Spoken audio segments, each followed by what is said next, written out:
the currency you have that's in circulation, that's internationally available, has to be absolutely massive, because you have to be able to lubricate every transaction on the planet, whether it's financial trade or otherwise.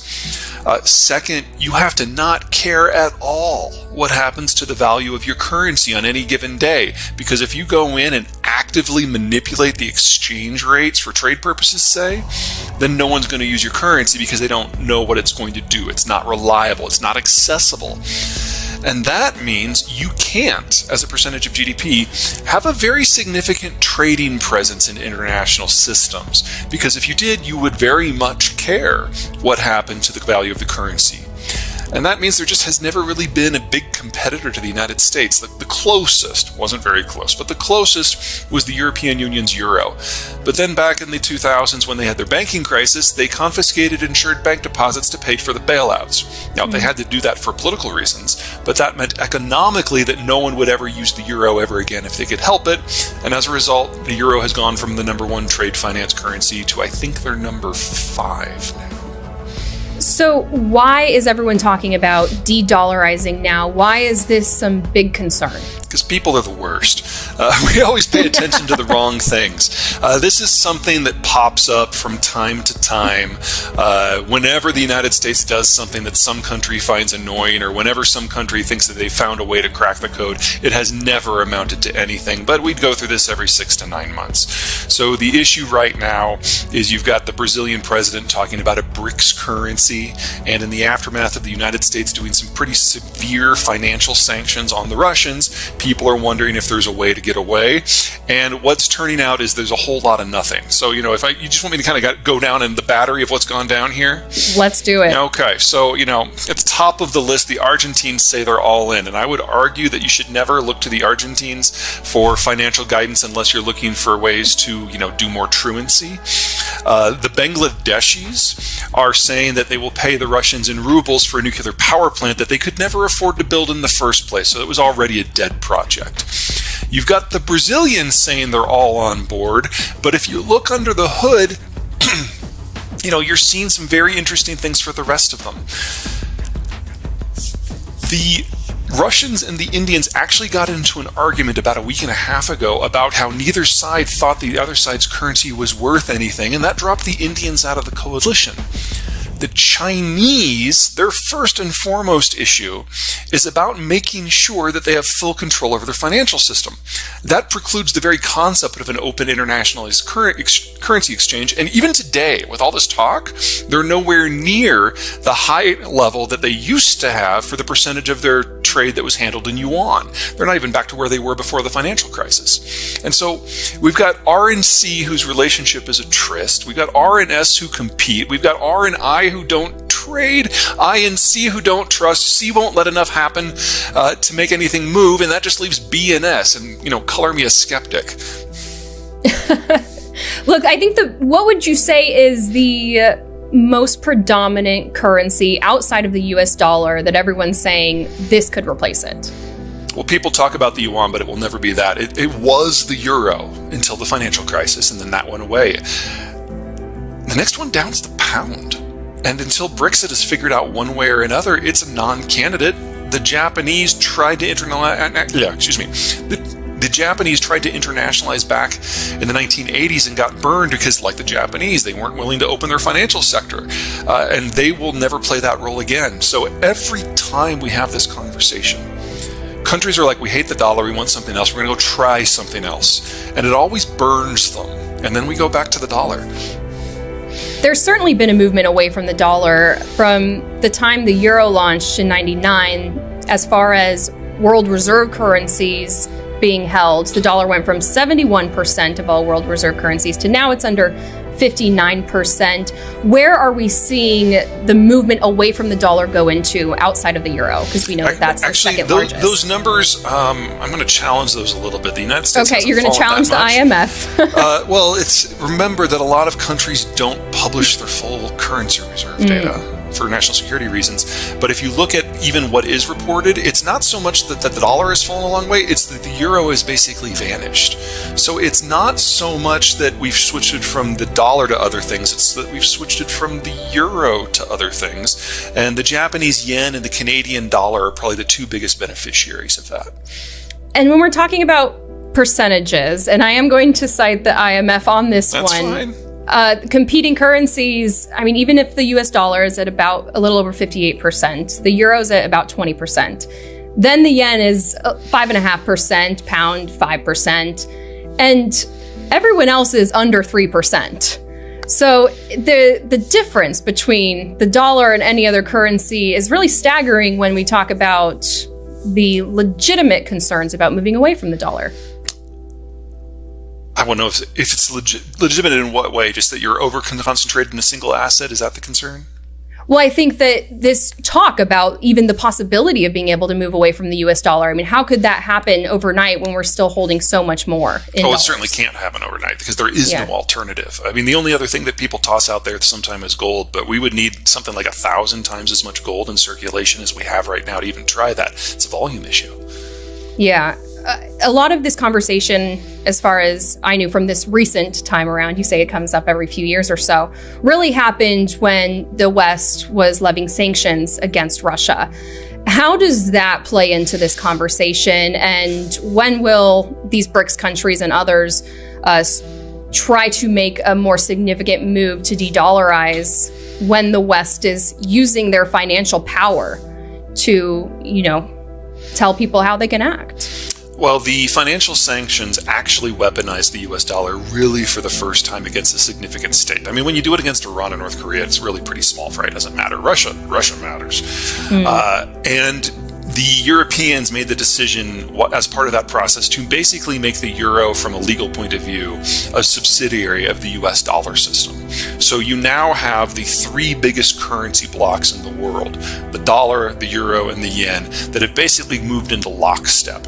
And so if you want to have a currency system, you have to have one that is now outside three of the four largest economies in the world, and the remaining one, China, is not convertible. So you are saying that you would have to build an independent currency that trades alongside of these, that is fully convertible to all of them, but is not under their control. So then the question becomes, whose control is it under? Because if it's an independent authority, wow, the best way to get what you want for your country is to bribe the hell out of that authority. And that's one of the reasons why this just can't work. You can really only have one. And Peter, is this why the idea of the BRICS currency can't work? Because there's no possible way that it kind of can't be, bought and paid for by somebody. Yeah, I mean, either it's independent, in which case it's the most corrupt system you can imagine, or one of the countries manages it, in which case that country manages it for his or her own economy, in which case everyone else is left on the outside. And, even with the United States weaponizing the dollar, it is still the least bad option for everyone, even the Russians. One of the things that the Russians discovered when they dumped a bunch of money into the yuan is they went back a few months later and tried to pull it out, and the Chinese were like, no, that's okay, we don't want it back, you can keep it. And they had to go back to basically pulling dollars off of international exchanges on the black market, and then flying gold around, because it was really the only other option they had. And I read that Russia is holding about a third of the tracked world reserve currency in yuan. Is that correct? Your understanding? That sounds about right, yes. And that's a significant stake there when you're talking about global proportions, for Russia to be holding a third of a single currency. And as the Chinese have shown them, it's not something they can do anything with. Mm-hmm. I want to go back. Let's go back in history a little bit, because you talked about conversations happening about an independent currency, and it's not the first time that this was brought up.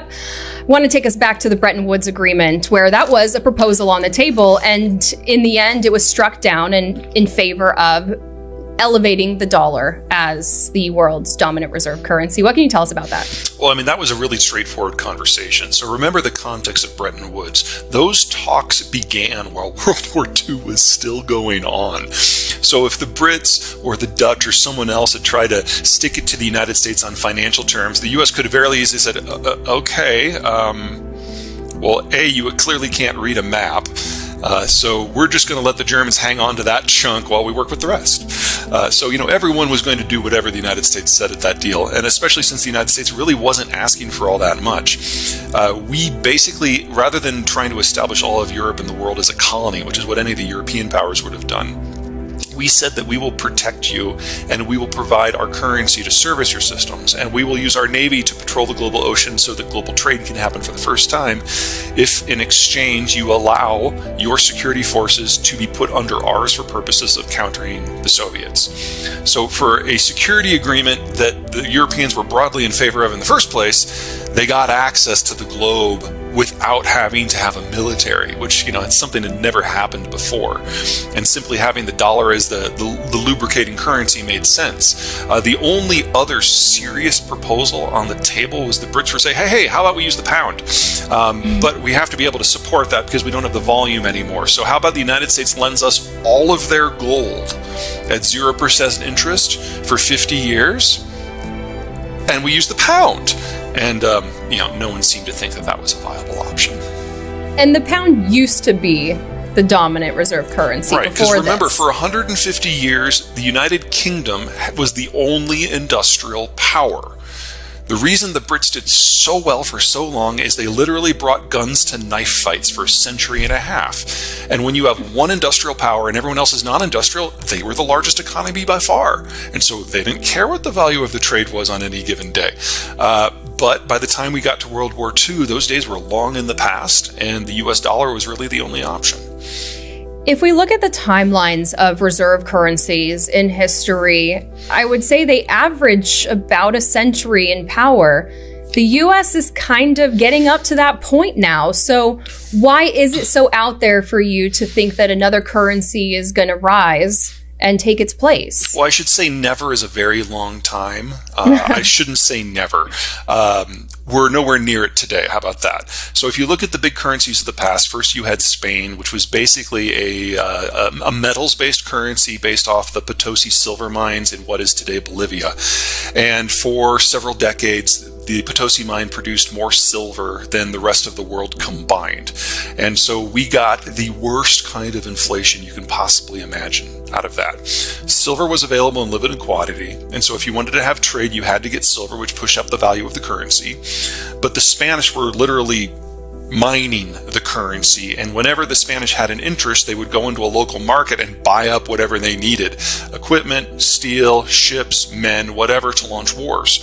So you got disruption, you got supply side inflation, you got demand side inflation. At the same time, you had global disconnects and disruptions. So yes, it was our first true global currency, but it was never going to last because of the way the Spanish managed it. The Brits came up with the pound and gold, and that was a technological currency because they had their technological revolution at a very similar time frame. And as they became the global navy, combined with the Industrial Revolution, they were able to do it on military and economic terms, and that was much better for everyone, unless, of course, you are one of the hundreds of countries that happen to be under the colonial boot every once in a while, because the Brits really did control everything for a while. That was ultimately displaced when the technologies of industrialization went other places. And so by the time we get to the end of World War II, France is industrialized, the Netherlands is, Germany is, Japan is, the United States is. And because of the destruction of the war, the United States emerged from the war with an economy roughly the same size as everybody else put together, meaning we didn't even have an option as to what the currency would be then. We are now entering a period where globalization is breaking down. And the United States was already, of the major countries, the one least involved in trade. So again, at this moment, the United States is the only one on the board. Now, if you fast forward 50 years, if we get a different global economic system that is based on something else, if we find out what sort of economic model we're going to get in a In an environment where demographic decay has been going on for decades and capitalism and socialism and fascism no longer work, then we'll have a conversation about what the currency is going to be. But right now, the United States has the healthiest demography of all of the G20 countries except for Argentina. It's the largest economy by far. It's the least involved in international trade. And it has rule of law. So you might not like the United States for this, that, or the other reason. But from a mechanical point of view of what makes a good currency, no one else even scratches one of those categories, much less all three.